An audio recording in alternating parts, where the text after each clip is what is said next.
មកក្រោយនេះខ្ញុំចាប់អារម្មណ៍ថា fake profile នៅក្នុង TikTok គឺច្រើនមែនតើហ្មងហើយកាលលើមុនខ្ញុំធ្លាប់ឃើញតែរឿងនៅស្រុកគេប៉ុន្តែឥឡូវនៅខ្មែរយើងរបៀបដូចដើរ comment ផ្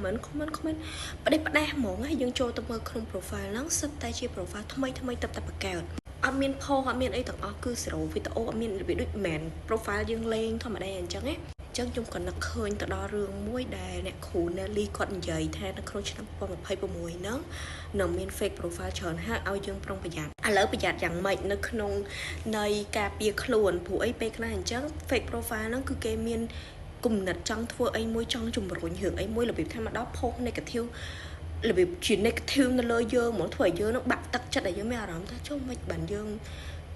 អីចឹងណាអញ្ចឹងតែប៉ាត់ពេលខ្លះទៅគឺគេប្រើ technique fake profile ហ្នឹងមកបំបាក់ទឹកចិត្តយើងក៏មានដែរអញ្ចឹងខ្ញុំចង់ឲ្យអ្នកទាំងអស់គ្នាត្រូវចាំថាយើងត្រូវដឹងថាអ្វីដែលយើងធ្វើហ្នឹងឲ្យច្បាស់ថាយើងឈរលើផ្លូវត្រូវនិយាយទៅមានសុទ្ធតែខ្លាច់ភ្លើងឯង